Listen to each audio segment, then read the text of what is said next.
Bonjour à toutes et à tous et bienvenue dans la suite de notre lecture du livre de George Orwell 1984. Nous nous étions arrêtés lorsque Winston et Julia rencontrèrent O'Brien dans sa belle maison et où on apprend qu'effectivement O'Brien est de la résistance entre guillemets. Je vous laisse aller checker ça, c'était hyper intéressant. On apprend notamment que cette résistance est très bien organisée, très fermée, pour pas se faire repérer. Ils sont peut-être, on ne sait pas trop en fait, ils sont peut-être 10, 100, 1000, 1 million de membres, mais à chaque fois, les protagonistes ne verront que quelques membres, une dizaine tout au plus, pour ne pas dénoncer trop de personnes et faire tomber cette résistance finalement. Donc voilà, on était arrêté au chapitre 7, on avait lu chapitre 7 et 8. Désormais, on s'attaque au chapitre 9 et sans plus tarder, c'est parti. Winston est gélatineux de fatigue. Gélatineux, c'est le mot qui lui vient spontanément à l'esprit. Son corps lui semble flasque, comme de la gelée, et tout aussi translucide. Il se dit que, s'il levait la main, on verrait le jour au travers. Il est vidé de son sang et de sa lymphe par un marathon de travail qui l'a réduit à une frêle carcasse d'os, de nerfs et de peau. Toutes ses sensations en sont amplifiées. Sa combinaison lui irrite les épaules, le trottoir lui chatouille les pieds, le simple geste d'ouvrir et de fermer la main lui coûte un effort qui fait craquer ses jointures. Il vient de s'échiner plus de 90 heures en 5 jours, comme tout le monde au ministère. À présent, que tout est fini, il n'a strictement plus rien à faire, plus le moindre travail pour le parti jusqu'à demain matin. Il va pouvoir passer 6 heures à la cachette et les 9 heures suivantes dans son lit. Sans hâte, sous le soleil tiède de l'après-midi, il remonte une rue crasseuse vers la boutique de M. Charrington, guettant du coin de l'œil les patrouilles qui pourraient surgir et pourtant irrationnellement convaincu que personne ne viendra contrecarrer ses plans. La lourde serviette cogne contre son genou à chaque pas et envoie un picotement dans sa jambe. Elle contient le fameux livre qu'il a en sa possession depuis 6 jours sans l'avoir encore ouvert ni même regardé. Le 6e jour de la semaine de la haine, après les cortèges, les discours, les chants, les vociférations, les banderoles, les affiches, les films, les figurines de cire, les roulements de tambour et le tintamarre des trompettes, le piétinement cadencé des bottes, le grincement des chenilles de tank, le rugissement des avions en nombre, le tonnerre des canons, après 6 jours de réjouissance du même acabit, alors que l'immense orgasme collectif était à son paroxysme et que la haine de l'Eurasie atteignait un délire tel que, si la foule avait mis la main sur les 2000 criminels de guerre eurasiens destinés à être pendus en public le dernier jour des diverses manifestations, elle les aurait taillés en pièces sans le moindre doute. À ce moment précis, on a annoncé qu'en fin de compte, l'Océanie n'était plus en guerre contre l'Eurasie, mais contre l'Estasie. L'Eurasie était son allié. Comme de juste, il n'a été précisé nulle part qu'un changement était survenu. La nouvelle s'est seulement répandue avec une soudaineté extrême et partout à la fois que l'ennemi n'était pas l'Eurasie mais l'Estasie. Winston participa à une manifestation sur l'une des places du centre de Londres lorsque la chose s'est produite. C'était la nuit et les visages blancs comme les banderoles rouges vifs baignaient dans une lumière sinistre. Des multitudes se massaient sur la place, dont un bloc d'1 millier d'enfants tous vêtus de l'uniforme des espions. Sur une estrade drapée de rouge, un orateur du parti intérieur, petit bonhomme maigre avec de longs bras disproportionnés et une grosse tête chauve où restaient quelques frisettes clairsemées, haranguait la foule. Tel un gnome défiguré par la haine, il empoignait le micro d'une main tandis que l'autre, énorme au bout de son bras osseux, griffait l'air de façon menaçante au-dessus de sa tête. Sa voix, que les haut-parleurs rendaient métallique, crachait en une salve sans fin un véritable catalogue de l'horreur. Massacres, déportations, pillages, viols, tortures de prisonniers, bombardements de civils, propagande mensongère, agressions iniques, violations de traités. Il était quasi impossible de l'écouter sans être convaincu, puis enragé. À tout moment, la fureur de la foule débordait, et la voix de l'orateur était noyée sous un déluge qui, tel le hurlement d'un fauve, s'élevait involontairement de milliers de gorges, les hurlements les plus féroces provenant des écoliers. Le discours durait depuis une vingtaine de minutes lorsqu'un messager s'était lancé sur l'estrade pour glisser un bout de papier dans la main de l'orateur. Celui-ci l'a déroulé et lut aussitôt, sans interrompre pour autant. Sa voix est restée la même, tout comme sa physionomie et la teneur de ses propos. Seuls les noms avaient changé. Sans qu'on en ait soufflé mot, la foule a été parcourue d'une onde de compréhension. L'Océanie est en guerre contre les Stasi. Aussitôt, branle-bas de combat. Les bannières et les affiches décorant la place étaient toutes erronées. La moitié d'entre elles représentaient des visages ennemis. Sabotage! Les agents de Goldstein avaient encore frappé. Il y a eu un commencement d'émeute. On a arraché les affiches, déchiré les bannières pour en piétiner les lambeaux. Les espions ont déployé des prodiges d'activité. Ils sont montés sur les toits pour couper les banderoles qui flottaient sur les cheminées. En 2 ou 3 minutes, tout était rentré dans l'ordre. L'orateur, toujours micro en main, épaules courbées en avant, mains libres, griffes en l'air, a poursuivi son discours. 1 minute plus tard, la foule s'était remise à pousser des cris de bête. La haine suivait son cours, à ce détail près que son objet avait changé. Ce qui impressionne Winston, rétrospectivement, c'est que l'orateur est passé d'une ligne politique à l'autre en plein milieu d'une phrase sans même malmener la syntaxe. Cependant, son attention a été distraite par toute autre chose car, au moment même où l'on déchirait les banderoles, un homme dont il ne voyait pas le visage lui a tapé sur l'épaule en disant « Excuse-moi, je crois que tu as fait tomber ta serviette. » Winston a pris le cartable sans un mot, d'un air absent. Il savait qu'il se passerait plusieurs jours avant qu'il n'ait le temps de regarder son contenu. Dès que la manifestation s'est achevée, il s'est précipité au ministère de la Vérité, bien qu'il fût presque 23 heures. Tous les employés avaient fait de même. Les télécrans les appelaient à leur poste, mais ils avaient devancé l'ordre. L'Océanie était en guerre contre les Stasi. Par conséquent, l'Océanie avait toujours été en guerre contre les Stasi. Les 3/4 de la littérature politique des 5 dernières années se trouvaient caduques. Les rapports et les comptes rendus de toutes sortes, les journaux, les brochures, les films, les enregistrements, les photos, il fallait tout rectifier en un temps record.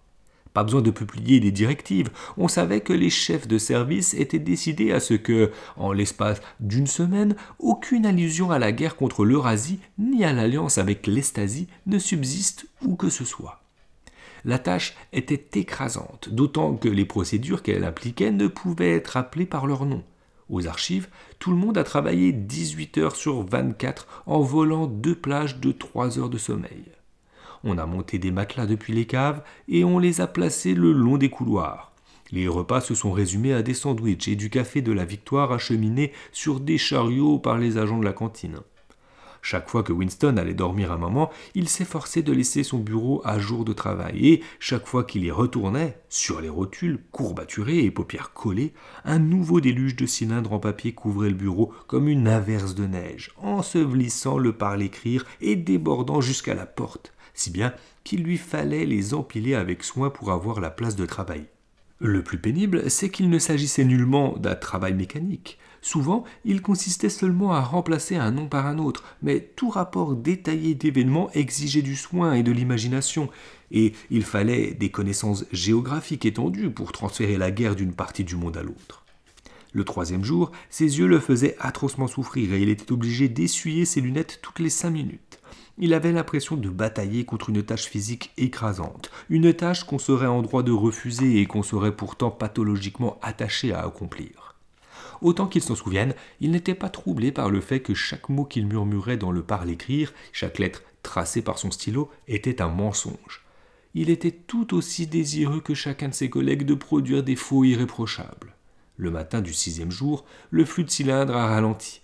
Rien n'est sorti du tube pendant parfois une demi-heure. Puis encore un cylindre, et puis plus rien. Partout à peu près, au même moment, l'étau du travail se desserrait. Le service a été traversé par un ouf de soulagement, profond, quoique secret. Une entreprise titanesque, autant qu'inavouable, venait d'être menée à bien. Il était désormais impossible à quiconque de prouver, document à l'appui, que la guerre contre l'Eurasie avait jamais eu lieu. À midi, l'annonce est tombée. Tous les employés du ministère avaient quartier libre jusqu'au lendemain matin.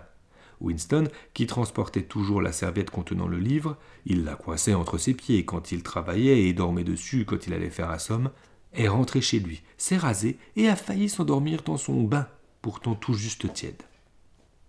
Avec un craquement quasi voluptueux des jointures, il gravit l'escalier menant au-dessus de la boutique de M. Charrington.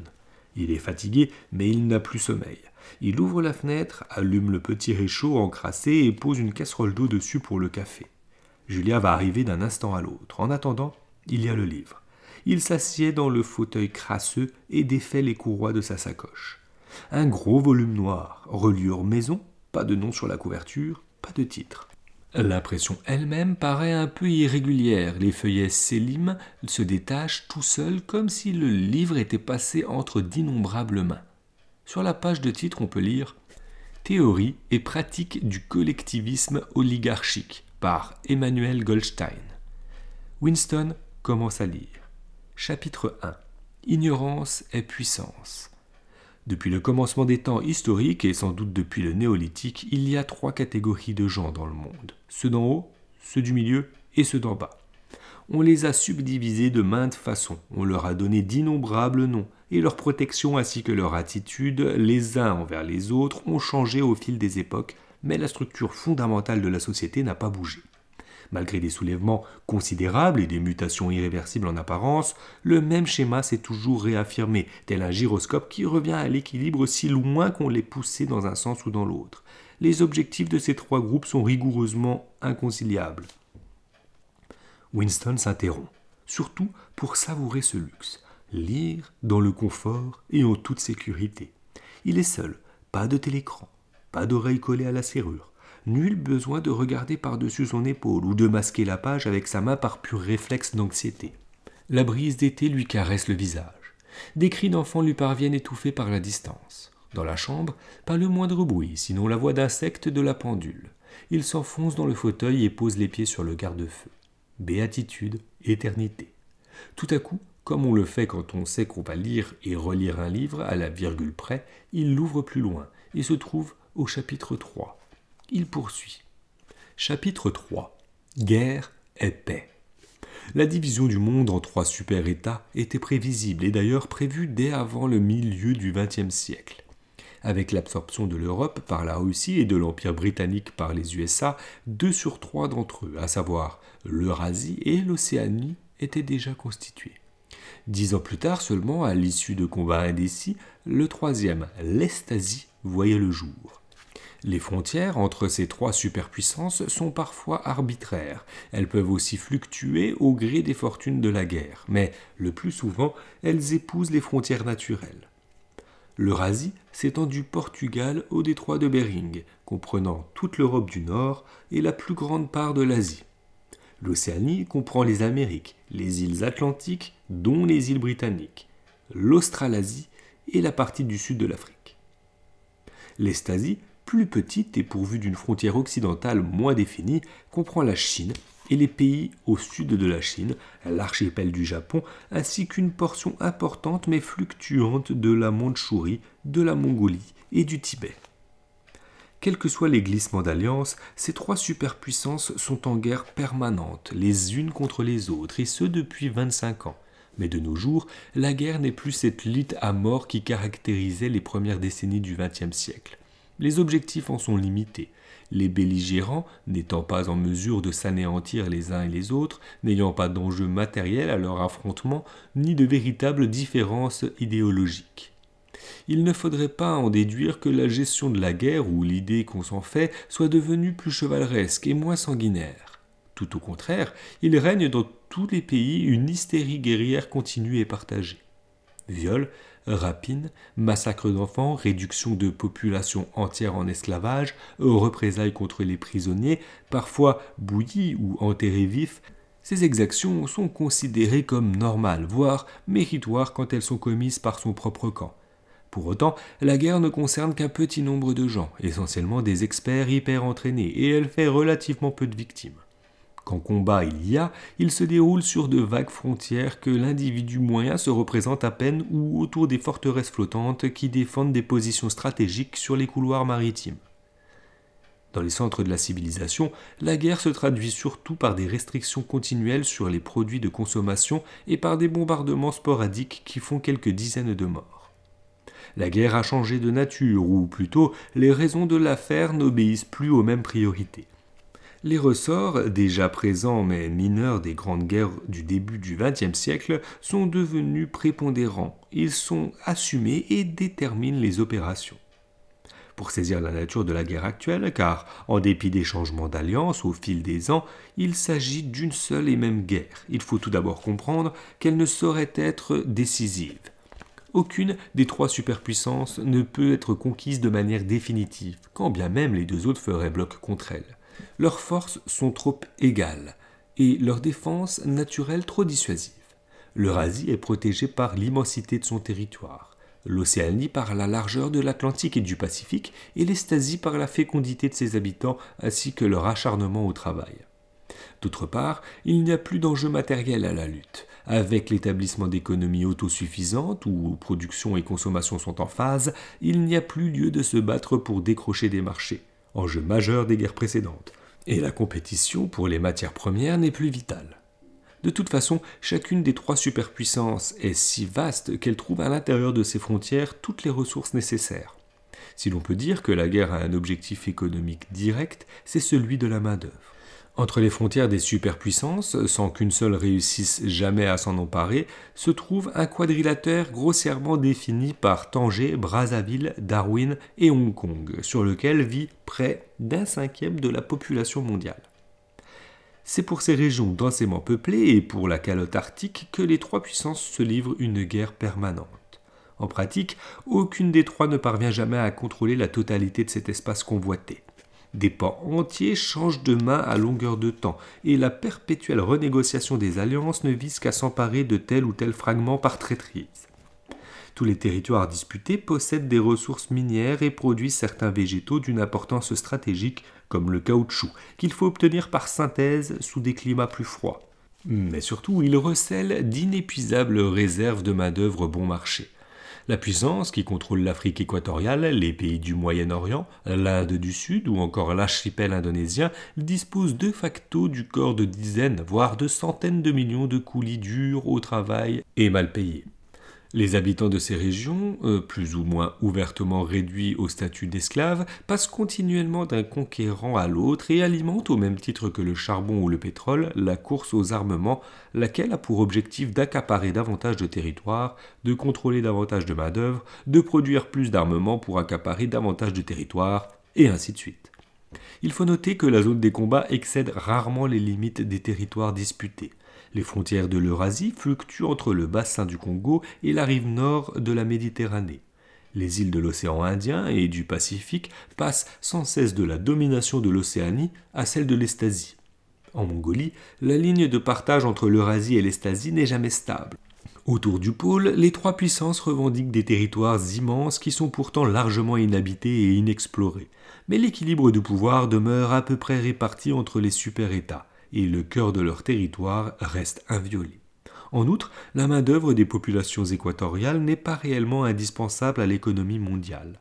Elle n'ajoute rien à la richesse du monde dans la mesure où son produit passe dans l'effort de guerre, guerre dont l'objet est toujours de se trouver en meilleure position pour livrer la suivante. Le travail des populations esclaves permet seulement d'accélérer le tempo de la guerre continue. Mais si elle n'existait pas, la structure de la société mondiale et le processus par lequel elle se perpétue ne seraient pas fondamentalement différents.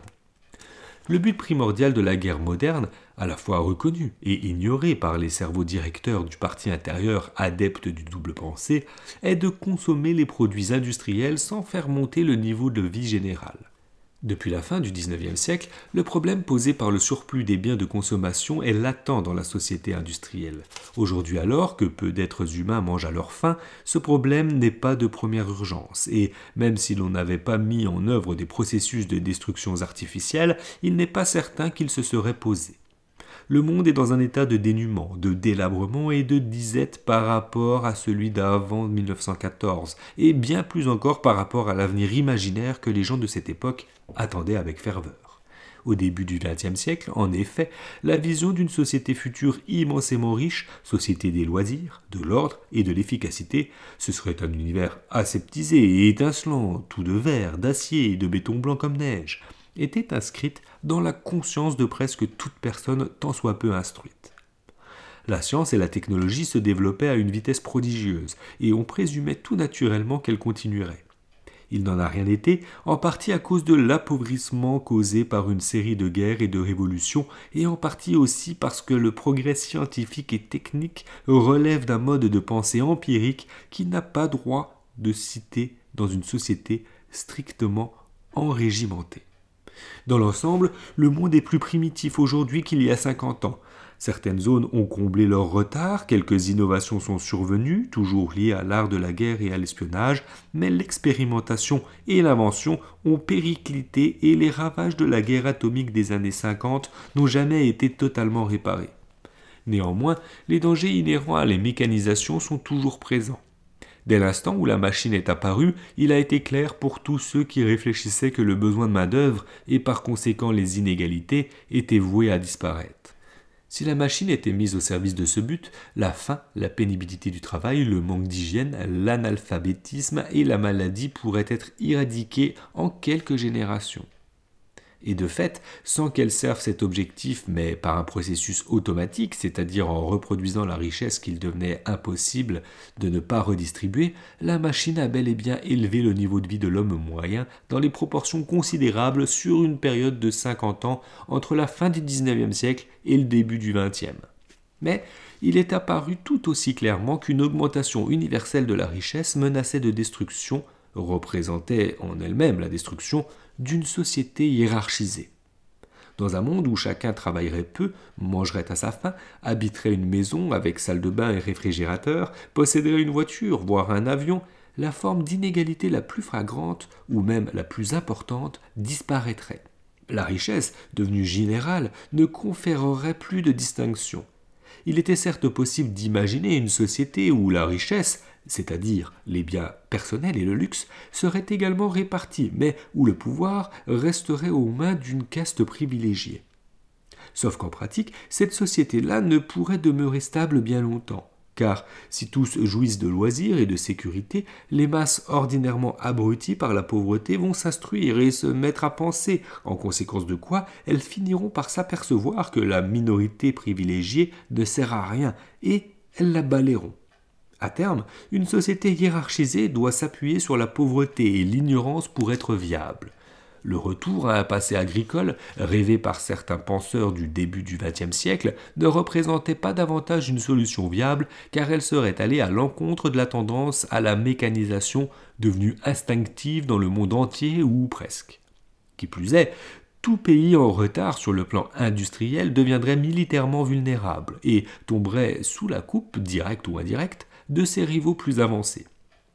Maintenir les masses dans la pauvreté, en serrant le robinet de la production, n'apparaissait pas comme une solution plus satisfaisante.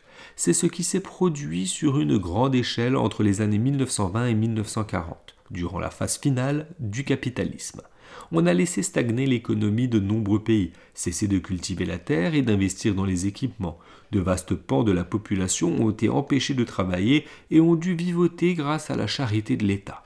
Mais là encore, cette situation entraînait une faiblesse militaire, et dans la mesure où les privations qu'elle infligeait n'étaient pas nécessaires, elle s'est heurtée à une opposition inévitable.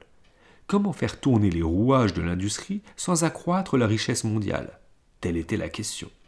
Il fallait produire des biens, mais sans les redistribuer. En pratique, une seule réponse: l'état de guerre permanent. L'œuvre de la guerre, c'est la destruction, pas forcément des vies humaines, mais des produits du travail humain. La guerre sert à faire voler en éclats, catapulter dans la stratosphère ou précipiter au fond des mers des matériaux qui assureraient trop de confort aux masses et par conséquent finiraient par les rendre trop intelligentes. Même dans le cas où les armes ne sont pas détruites, leur fabrication est une manière commode d'occuper la main-d'œuvre sans produire de biens de consommation. Ainsi, une forteresse flottante contient dans sa carcasse assez d'heures de travail pour construire plusieurs centaines de cargos. À terme, elle deviendra obsolète sans avoir apporté le moindre bénéfice matériel à qui que ce soit. Ensuite, de quoi une nouvelle forteresse flottante sera construite moyennant une main-d'œuvre énorme. En principe, l'effort de guerre est planifié de manière à absorber tout surplus qui demeurerait, une fois satisfaits les besoins élémentaires de la population. En pratique, les besoins de la population sont toujours sous-estimés, de sorte qu'il règne une pénurie chronique de la moitié des denrées de première nécessité. Mais c'est tout bénéfice.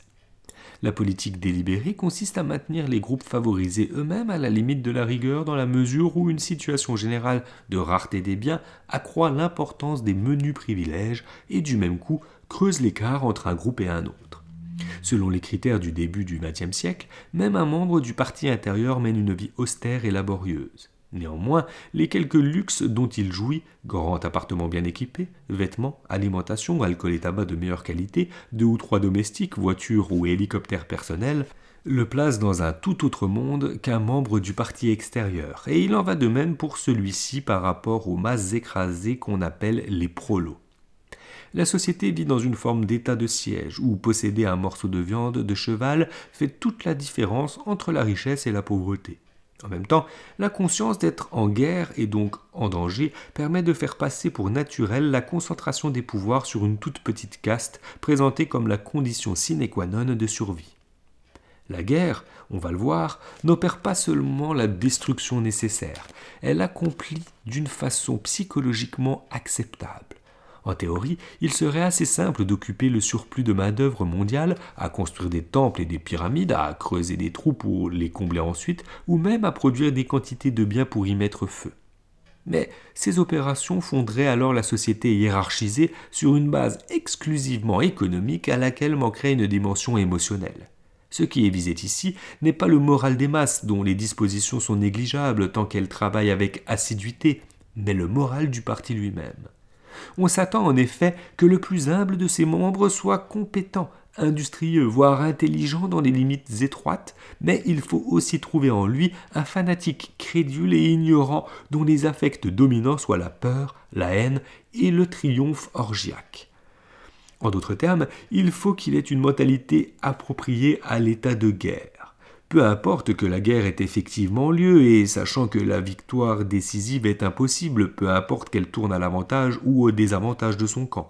Il suffit que l'état de guerre existe. Le double jeu de l'intelligence requis par le parti chez ses membres, plus aisé dans une atmosphère de guerre, est désormais à peu près universel. Mais quand on monte dans la hiérarchie, il s'exacerbe. C'est précisément au sein du parti intérieur que l'hystérie guerrière et la haine de l'ennemi sont les plus virulentes. Dans ses fonctions d'administrateur, le membre du parti intérieur est souvent amené à savoir que tel ou tel reportage de guerre est un faux, voire que toute la guerre en question est un leurre, soit qu'elle n'existe pas, soit qu'on la livre pour des raisons tout autres que celles alléguées. Mais cette conscience est aisément neutralisée par la technique du double pensée. Du coup, aucun membre du parti intérieur ne fléchit dans sa croyance mystique en la réalité de la guerre, qui ne saurait s'achever autrement que par la victoire de l'Océanie, dont elle fera le maître incontesté du monde. Cette conquête à venir est un article de foi pour tout membre du parti intérieur.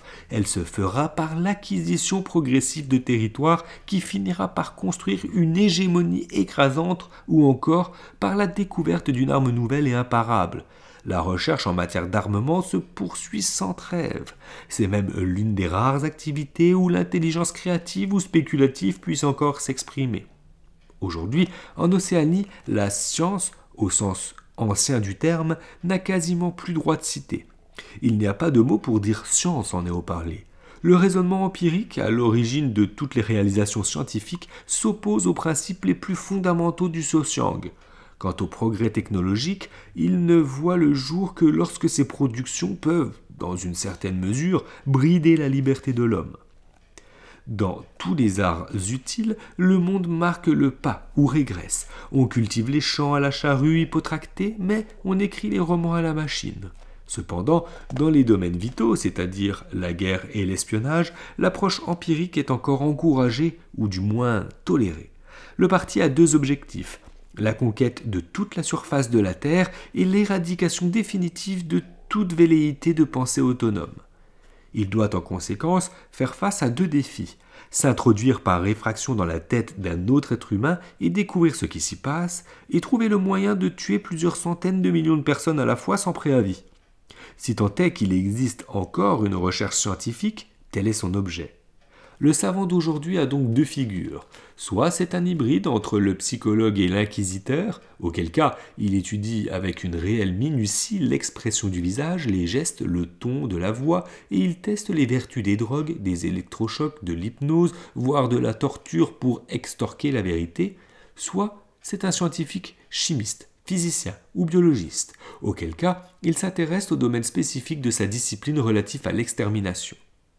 Dans les vastes laboratoires du ministère de la Paix et dans les stations expérimentales tapies au fond des forêts brésiliennes, dans les déserts d'Australie ou les îles perdues de l'Antarctique, des équipes d'experts travaillent sans relâche. Certaines ne s'appliquent qu'à planifier la logistique des guerres futures, d'autres conçoivent des roquettes de plus en plus grosses, des explosifs de plus en plus puissants et des blindages de plus en plus impénétrables. Il y en a qui mettent au point des gaz de plus en plus délétères, des poisons solubles en quantité susceptibles de détruire la végétation de continents entiers, des microbes résistants à tout anticorps. D'autres travaillent à fabriquer un véhicule qui se déplace sous terre, comme un sous-marin sous l'eau, ou un avion aussi indépendant de sa base qu'un voilier de son port. D'autres enfin explorent des pistes moins évidentes encore, comme de concentrer les rayons du soleil dans des lentilles suspendues à des milliers de kilomètres dans l'espace, ou de provoquer des tremblements de terre et des raz-de-marée artificiels en allant puiser la chaleur au centre de la Terre. Mais aucun de ces projets n'est prêt de voir le jour, pas davantage que l'une des trois superpuissances de prendre nettement le pas sur les deux autres. Ce qui est plus remarquable encore, c'est qu'avec la bombe atomique, les trois forces en présence disposent déjà d'une arme bien plus puissante que toutes celles que leurs recherches pourraient leur faire découvrir. Quoique, fidèle à son habitude, le parti prétend l'avoir inventée, la bombe atomique est apparue dans les années 40 et a été employée sur une grande échelle pour la première fois 10 ans plus tard. À cette époque, on en a largué des centaines sur les centres industriels, essentiellement sur la Russie européenne, l'Europe de l'Ouest et l'Amérique du Nord, ce qui a eu pour effet de convaincre les gouvernants de tous les pays que quelques-unes de plus suffiraient à anéantir toute société organisée et du même coup leur propre pouvoir. Par la suite, sans même qu'un accord ait été signé ou évoqué, on a cessé de larguer des bombes atomiques. Les trois puissances continuent cependant d'en produire et de les stocker en prévision d'une occasion décisive, qu'elles croient tous devoir se produire tôt ou tard. En attendant, l'art de la guerre stagne depuis 30 ou 40 ans. On a plus souvent recours aux hélicoptères qu'auparavant, les bombardiers ont largement été remplacés par des projectiles autopropulsés et les cuirassés et bâtiments mobiles et fragiles ont cédé place aux forteresses flottantes quasi insubmersibles, mais ce sont à peu près les seules évolutions. Le tank, le sous-marin, la torpille, la mitrailleuse et même le fusil et la grenade sont toujours employés. Et malgré les massacres sans fin rapportés par la presse et les télécrans, les batailles désespérées des guerres passées, qui faisaient des centaines, des milliers, voire des millions de morts en quelques semaines, ne se sont jamais reproduites. Aucune des trois superpuissances n'engage jamais une manœuvre qui risque de se solder par une défaite sévère. Lorsqu'elle tente une opération d'envergure, il s'agit le plus souvent d'une attaque surprise contre un allié. La stratégie adoptée, ou du moins celle qu'elle prétend adopter, est la même. Elle consiste à combiner et à alterner combats militaires, négociations et coups en traître pour acquérir une ceinture de base qui encerclerait totalement l'un ou l'autre des États rivaux, puis entretenir avec lui des relations pacifiques assez longtemps pour endormir sa méfiance. Pendant cette période, il devient possible de stocker des bombes atomiques sur des positions stratégiques, bombes qu'on fera exploser tout en même temps pour causer des ravages tels que les représailles deviennent impossibles. C'est alors qu'on signera un pacte d'amitié avec la puissance restante, le temps de préparer l'attaque suivante. Faut-il le dire, ce projet n'est qu'une chimère parfaitement irréalisable. En outre, les seuls combats se déroulent dans des zones disputées autour de l'équateur et du pôle sans qu'on lance jamais une invasion des territoires ennemis. Ce qui explique le fait que certaines frontières soient arbitraires, car l'Eurasie pourrait aisément conquérir les îles britanniques, qui font géographiquement partie de l'Europe, et de son côté, l'Océanie pourrait repousser ses frontières jusqu'au Rhin et même à la Vistule. Mais ce serait violer un principe implicitement respecté par les trois parties, celui de l'intégrité culturelle. Si l'Océanie faisait la conquête de régions jadis connues sous le nom de France et d'Allemagne, il lui faudrait soit en exterminer les habitants, ce qui présente une grande difficulté matérielle, soit assimiler une population d'une centaine de millions de personnes qui, en termes de développement technique, sont à peu près au même niveau qu'elle, et le problème est le même pour chacune des trois puissances. Il est absolument vital pour leur structure d'éviter tout contact avec des étrangers, sinon dans une mesure restreinte, les prisonniers de guerre et les esclaves de couleur. L'allié officiel du moment est lui-même considéré avec la plus noire suspicion. Exception faite des prisonniers de guerre, les habitants de l'Océanie ne voient jamais l'ombre d'un ressortissant de l'Eurasie ou de l'Estasie, et il leur est interdit d'apprendre les langues étrangères.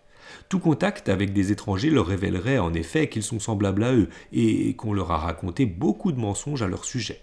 Il y aurait là une brèche dans le monde étanche qui est le leur, et la peur, la haine, ainsi que la légitimité qu'ils s'arrogent s'évanouiraient au détriment de leur morale.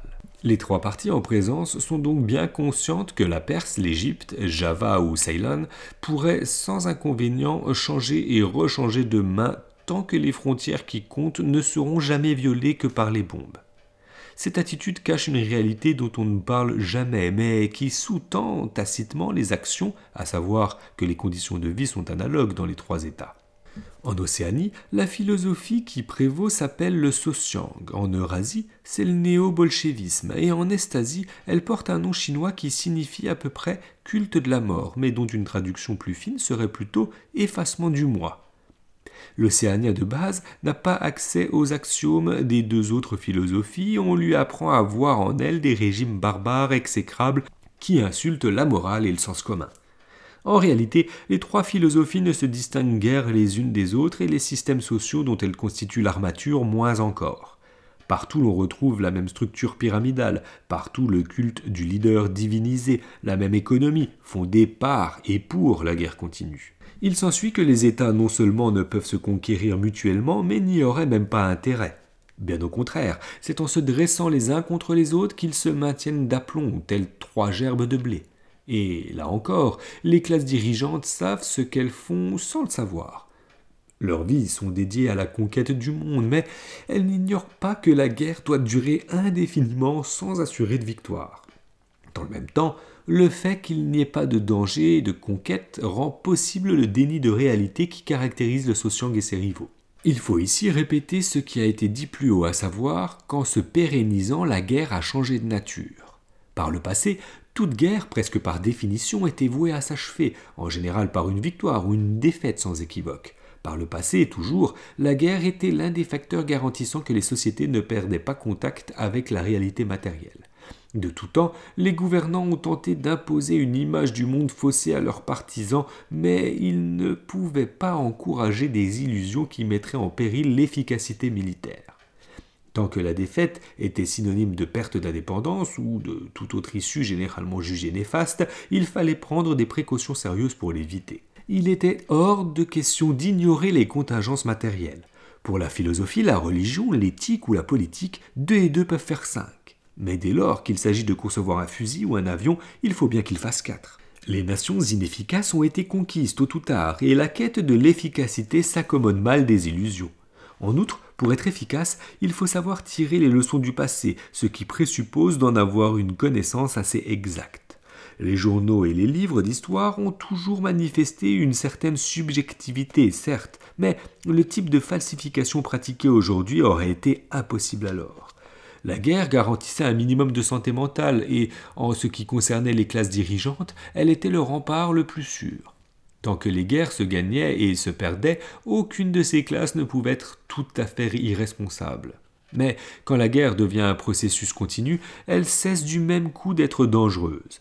Quand la guerre est continue, il n'y a plus d'impératif militaire. Le progrès technique peut s'arrêter, on peut se permettre de nier ou d'ignorer les faits les plus flagrants. S'il est vrai, comme on l'a vu, que des recherches dites scientifiques sont encore menées à des fins militaires, elles ne sont guère qu'une chimère et leur absence de résultats ne gêne personne. L'efficacité, y compris militaire, n'est plus requise. Il n'y a plus rien d'efficace en Océanie, sinon la Mantopolis. Chaque superpuissance étant impossible à conquérir, il s'ensuit qu'elle constitue chacune un univers autonome où n'importe quelle perversion de la pensée, ou presque, peut se pratiquer en toute quiétude. La pression de la réalité ne se fait sentir que dans les besoins de la vie quotidienne, boire et manger, avoir un toit au-dessus de la tête, des habits sur le dos, d'éviter d'absorber du poison ou de tomber par la fenêtre du dernier étage, etc. Entre la vie et la mort, le plaisir et la douleur, il reste bien une ligne de démarcation, mais c'est tout. Coupé de tout contact avec le monde extérieur comme avec le passé, le citoyen de l'Océanie est un peu dans la situation d'un homme perdu dans les espaces interstellaires, incapable de savoir où est le haut et où est le bas. Les gouvernants de ce type d'État détiennent un pouvoir plus absolu que celui des pharaons et des Césars. Il leur faut veiller à ce que leurs administrés ne meurent pas de faim en nombre, tel que la chose finisse par être gênante, et il leur faut se maintenir au modeste niveau technique militaire de leurs rivaux. Ce minimum assuré, ils ont tout loisir de déformer la réalité à leur guise. Par conséquent, la guerre, si on la juge à l'aune des conflits du passé, est une imposture. Elle fait penser à ces combats entre ruminants dont les cornes sont implantées de façon qu'ils ne puissent pas se blesser grièvement. Néanmoins, elle a beau être une imposture, elle n'est pas vide de sens. Elle absorbe le surplus des biens de consommation et elle entretient l'état d'esprit souhaitable dans une société hiérarchisée. Car la guerre, on va le voir, est désormais exclusivement une affaire intérieure. Autrefois, les groupes dirigeants de tous les pays se combattaient, même s'ils se reconnaissaient parfois des intérêts communs qui les amenaient à limiter les dégâts, et le vainqueur pillait toujours le vaincu. On l'a dit, ces conflits n'ont plus cours. Chaque groupe au pouvoir livre contre ses administrés une guerre dont l'enjeu n'est plus la conquête ou la défense des territoires, mais le maintien en l'état des structures sociales. Le mot guerre lui-même constitue un abus de langage. Il serait sans doute exact de dire qu'en devenant permanente, la guerre a cessé d'exister. La pression spécifique qu'elle a exercée sur les individus depuis le néolithique jusqu'au début du XXe siècle a disparu pour faire place à toute autre chose. L'effet serait très semblable si les trois superpuissances, au lieu de se combattre, décidaient de vivre en paix, inviolées à l'intérieur de leurs frontières, car alors chacune formerait un univers clos, sans qu'aucun danger extérieur ne risque de la ramener à la raison. Une paix permanente serait pareille à une guerre permanente. Tel est le sens du slogan, mal compris par la majorité des membres du parti qui le prennent au pied de la lettre. Guerre est paix. Winston interrompt sa lecture. Quelque part au loin, une roquette tonne. L'euphorie qu'il éprouve à être seul avec le livre interdit, dans une pièce sans télécran, ne s'émousse pas. La solitude et la sécurité deviennent des sensations physiques qui se confondent avec la fatigue de son corps, le moelleux du fauteuil, le léger souffle de brise entrant par la fenêtre qui lui caresse la joue. Le livre le fascine, ou plutôt il le rassure. En un sens, il ne lui apprend rien. Mais c'est aussi son charme. Il exprime ce qu'il dirait lui-même s'il était en mesure de rassembler ses idées éparses. Il est le produit d'une intelligence analogue à la sienne, mais considérablement plus puissante, plus systématique, moins dominée par la peur. Les livres, les meilleurs, sont ceux qui disent ce que l'on sait déjà. Il vient de revenir au premier chapitre lorsqu'il entend le pas de Julia dans l'escalier et se lève de son fauteuil pour l'accueillir. Elle laisse glisser sa trousse à outils en jute et se jette dans ses bras. Plus d'une semaine qu'ils ne se sont pas vus. « J'ai le livre, lui dit-il comme ils s'écartent l'un de l'autre. « Ah, tu l'as, très bien, répond-elle sans manifester d'intérêt excessif et presque aussitôt elle s'agenouille devant le réchaud pour faire le café. Ils n'en reparlent pas avant d'avoir passé une demi-heure au lit. La soirée est tout juste assez fraîche pour tirer la courte pointe. D'en bas, leur parviennent familiers la chanson et le frottement des chaussures sur les dalles. La femme aux bras puissants et rougeaux que Winston a vue lors de sa première visite est presque un pilier de la cour. C'est à croire qu'à toute heure du jour, elle va de la bassine à la corde à linge, alternant les moments de mutisme où les épingles lui clouent le bec et ceux où elle pousse gaillardement sa chanson. Allongée sur le flanc, Julia semble déjà sur le point de s'endormir. Winston tend la main vers le livre, posé par terre, et s'adosse à la tête du lit. « Il faut qu'on le lise, toi aussi. Tous les membres de la fraternité doivent le faire. »« Lis-le, lui dit-elle, paupières closes. Lis-le à haute voix. C'est le mieux. Comme ça, tu pourras m'expliquer au fur et à mesure. » On va s'arrêter là pour notre lecture. C'est pas la fin du chapitre 9, il en reste beaucoup encore. Et le chapitre 10 est plutôt court, donc comme ça je ferai la fin du 9 et le début du 10 dans la prochaine lecture. En tout cas, j'espère que cela vous aura plu. Beaucoup d'informations dans ce chapitre avec ce livre, ce livre du coup. On apprend plein de choses. Je vais remettre les idées en ordre dans ma tête aussi, peut-être le relire de mon côté. J'espère en tout cas que ça vous aura plu, que vous aurez appris plein de choses. Et n'hésitez pas à me faire un petit retour en commentaire. Ça fait toujours plaisir de savoir qui lit le livre, enfin qui écoute le livre, ce qu'il en pense, comment il voit les choses. J'aime bien lire vos commentaires, donc n'hésitez pas. Et en attendant, je vous souhaite à toutes et à tous une belle journée, une bonne soirée ou une bonne nuit si tel est le cas. Et je vous dis à très vite pour la suite de notre lecture. À bientôt.